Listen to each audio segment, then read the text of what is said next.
is what we're fighting. Help us stop the fast track Wyden. TPP is what we're fighting. Help us stop the fast track Wyden. TPP is what we're fighting. Help us stop the fast track Wyden. And we're here today to say that fast track is a flop. So fast track was first cooked up during the Nixon administration, and it originally dealt with primarily tariffs and quotas. Now, it's really questionable whether having a process that pushes fast track pushes trade deals through Congress, if that's ethical, even in the 1970s. But for many of us here today, fast track is ill-suited for modern times, just as you can tell from the clothes that many of us are wearing today. So, here in Portland, this is the only city where you can get away with making a pun about trade policy. So I did it. So today, free trade agreements cover a broad range of issues, including energy policy, internet protocols, medicine patents, labor rights, environmental protections, food and safety standards, and much, much more. Using an obsolete trade policy making process that restricts Congress and the public's ability to influence policy arenas that are traditionally the realm of local governments is completely inappropriate. Yeah. Now, Senator Wyden has been outspoken. He's been a great advocate for greater transparency in the TPP negotiations. Now, with his new role as the Senate Finance Chair, he's in a position to actually do something about it.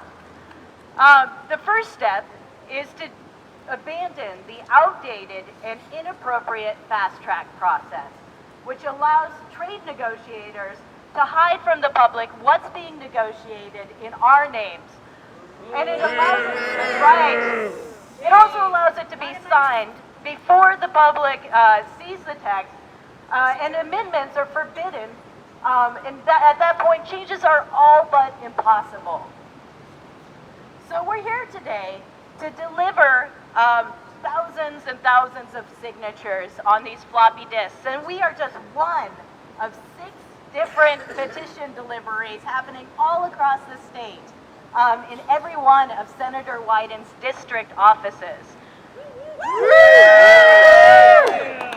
So altogether, we have 13,721 signatures from people who signed floppy disks to encourage Senator Wyden to hold true to his democratic principles and stand up for ordinary Americans.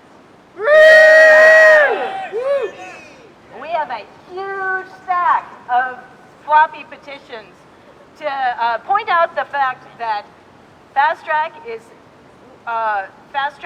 obsolete, a completely obsolete process to create 21st century trade agreements. That's right. So before I hand over the bullhorn to Mitch, I want to just quickly go over our short lunchtime program for today. You're going to be hearing from 2 speakers. One is Mitch Besser. He is a software engineer, and he's going to be sharing his experience as a trade displaced worker. We're also going to hear from Ivan Booth, who is right over here. So Ivan works with OregonRoots.org. It's a small tech startup here in Portland, and he's going to be talking about a letter that many different large tech companies across the country signed on to, who also oppose fast track. So he'll be delivering that to Senator Wyden as well. So I was asked to come today to talk about job loss, and I'll tell you the story of what happened to me. In 2010, I was working in Corvallis for a company called IGT that makes slot machines globally. And when I started that job a few months in, they announced they were going to be opening an office in Beijing, China. And we were expected to train people for that job. Of course, they told us we weren't going to be losing our jobs. They couldn't find people to do the work. But when I tried to hand them resumes of friends who were looking for work, they didn't want anything to do with that. So that was clearly a lie. So over the course of about a year and a half, we had people come from China. We trained them. We had people go to China to train them there, and they came here. And eventually, they did end up closing our office, no surprise. We had about 50 workers, but not all of us lost our jobs. In fact, I think the worst part of the story is actually not those who lost their jobs, but those who kept them. So I'm really not here to talk about myself as much as I am the people who kept their jobs. When we were there, we had a few people from India working as contractors. And they lived in the complex that I was renting an apartment, and I got to know them quite well. I firmly believe that when you are dealing with difficult situations, you should be with other people and talk with them about it. Being silent and keeping to yourself leads to isolation, and we don't need that. We want to shine the light of day on problems. So I got to get to know them quite well, and they were all kind of in one apartment, about 5 of them staying in one place, and I kind of was wondering what they were doing, and they told me that they were quite upset about the office closing as well. But what they were upset about was a little bit different. They were being paid $7 an hour where they were working with us, and they were told that that they could keep their jobs, but they were going to have to move to China and take a pay cut to $3 an hour. So as you can see, it really doesn't matter where you are in this world. These deals are isolating us, and they are not allowing us to be together on issues that are affecting all of us. So I'm very heartened here to see everybody, that showed up today, that they're going to be going in and telling Senator Wyden that we need to shine the light of day on this deal, and we need to tell him that Fast Track needs to end. That is an old policy that we do not need anymore. These deals that are being negotiated, supposedly in our names, are not being done in the light of day, and we need to tell him we need to know what's going on, and that he needs to negotiate for us and represent us. I'm delivering a letter today, like this, from more than 25 businesses urging opposition to fast-tracking the TPP. As a small business owner here in Portland and a technology enthusiast who makes his living from being part of open source communities, the TPP threatens not only the way we do business, but the nature of the internet itself. As technology companies with business models inextricably linked to the internet, Senator Wyden, wherever you are, Senator Wyden's staff, we admire your work as a staunch defender of users and online rights, most prominently when you led the fight against SOPA and PIPA in Congress. The TPP is fundamentally undemocratic and would censor the internet. These highly secretive agreements above any national debate reportedly include provisions that negatively impact the free and open exchange of ideas and technologies on the internet, a dynamic that has been a driving force behind the growth of technology industry worldwide and here in Oregon. Provisions on copyright don't belong in secret, undemocratic agreements. They belong in a public forum, subject to open and vigorous debate. Our industry and the users that we serve need to be at the table from the beginning to design policies that serve more than the narrow commercial interests of the few large corporations who have been invited to participate. We urge you not to pass any version of Fast Track or Trade Promotion Authority or approve any mechanism that would facilitate the passage of trade agreements containing digital copyright enforcement provisions designed in an opaque, closed-door process. As the new chair of the Senate Finance Committee, you are in a position to shape U.S. policy to keep this country a place where innovation thrives. We look forward to your continued dedication to the interests of technology and its users. And I just want to read a couple of the organizations that have signed on to this. Signatories include Reddit, Namecheap, Credo Mobile, Automatic, makers of WordPress, Imager, Disconnect, DuckDuckGo, Boing Boing, and others. And yeah, those are some silly names. On behalf of these companies and the technology communities of Oregon, I thank you, Senator Wyden, and your staff for your attention, and hope you will continue to stand up for internet freedom. I'm an Oregon Fair Trade campaign board member. an active member of my union, SCIU 503, and obviously, as you can see on my chest, I'm also living with HIV as well. And I'll tell you, the TPP, if it's passed, it'll have blood on its hands, and anybody who votes in favor of it is also going to have blood on their hands. A lot of us that have seen the intellectual property provisions within this so-called free trade agreement know that it could be devastating for public health efforts, for people in need of life-saving medications that this agreement is going to put out of reach by extending monopoly patents on the drug pipeline. I'm so encouraged to see everybody out here today.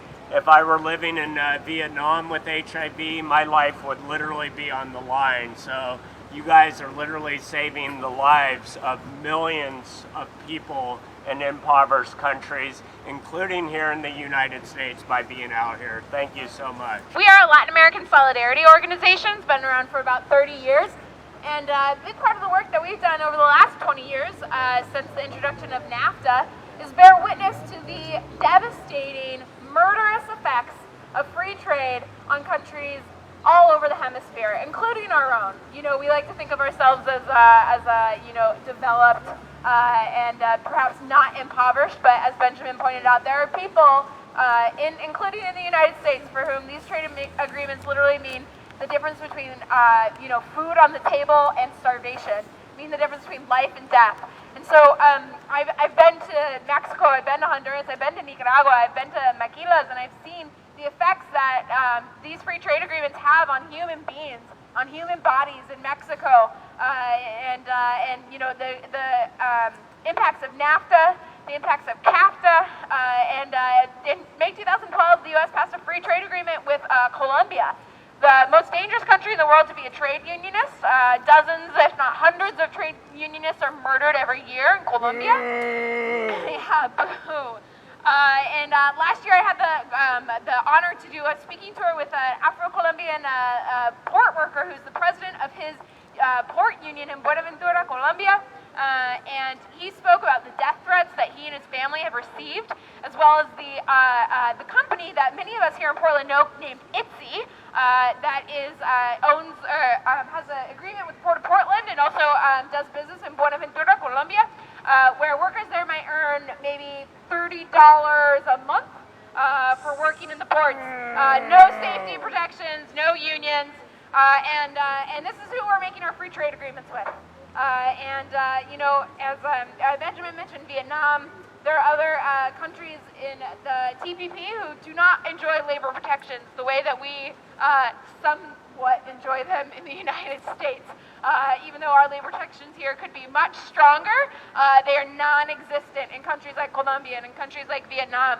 So really this free trade agreement would impact all of us, as well as all of our brothers and sisters across the entire hemisphere. I'm Ben Marston. I'm a proud member of Unite Here Local 8, and I am the president of Oregon Pride at Work. And I totally agree with everything everyone said, and for me, it's not democracy if we don't have a say in what our government does. And if they just try to railroad something through without the consent of the people, then this is no longer a democratic country. And I'm so proud to be here with all my brothers and sisters. And until we have equality and the same rights that we enjoy here for workers all over the world, none of us will ever be free. Hello, I'm Cliff Goldman, activist with Jobs with Justice. I love this country, but guess what?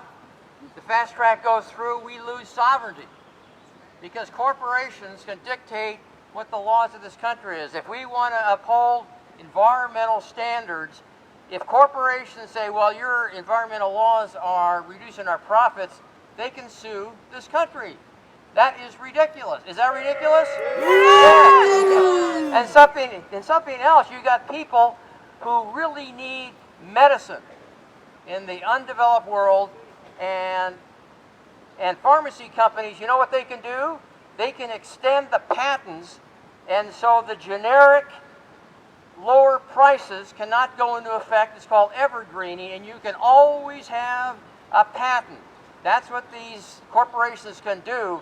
And so we're losing sovereignty, we're losing national sovereignty, and we're losing individual sovereignty, and people are losing their lives in the third world countries because corporations want to make money. I just want to add a few other points. One is that there's about 230,000 jobs in the textile industry in El Salvador that will be eliminated if this treaty goes through.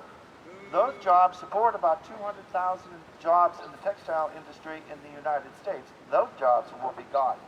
The difference between the old wages in El Salvador and in the United States and the new wages in Vietnam and China will go straight into the pockets of the rich via higher corporate profits, higher dividends, and higher share prices. So this is an income redistribution treaty. But it's also more than that, because Wall Street has pretty much dictated a lot of what's going on, and so regulations governing Wall Street are going to be going through the TPP rather than through the federal government, so that a future president, say an Elizabeth Warren or a Bernie Sanders, won't be able to pass any legislation that violates this treaty. So that's just a couple things that are also bad with this treaty, besides what else has been mentioned. I just wanted to point those things out, that regulation of Wall Street is going to be virtually impossible if this treaty goes through. And more, the other thing I might as well mention, Ron Wyden does have a 100% record of voting with Wall Street on all economic issues, whether you're talking about privatization, whether you're talking about free trade agreements on redistributing income. That's what he's done. Hey, my name is Kelly. I'm a member of the Friends of Family Farmers and associated with other groups that support farmers and farm workers. I'm concerned about many things about the TPP and Fast Track, but one of the ways that I'm most concerned is the corporate agriculture industry and the way that these policies benefit large-scale corporate agriculture. That does a few different things. It puts the pressure on small farmers. They're not able to keep up with the regulations required by TPP that are easy for big companies to do. It also challenges the rights for different communities to reject genetic engineering and GMO seeds. And in general, this type of large-scale corporate food production that is supported through TPP makes it harder for people all over the world to have a local food production that is organic and that meets their needs at a local level. I am nothing more and nothing less than a private citizen who is afraid to speak out today and be on camera because Homeland Security is parked around the corner and the policemen are in the park over there, and I don't know why they want to surveil a meeting like this. I have been to many meetings at the Sierra Club and have been working on trying to make sure we do not site terminals and pipelines to ship our natural gas out of the country. To do so, we would have to liquefy it and put it under high pressure, and they would travel through pipelines and then end up in terminals, 20-foot high terminal, which they're looking to locate either in Astoria, Warrenton actually, or Coos Bay. 20-foot high. Imagine what that's going to do to the beauty of our coastline. Then I want you to picture the fact that the Juan de Fuca plate, which is expected to rupture again and cause a 9.0 earthquake at the plate, is 75 miles off our coast.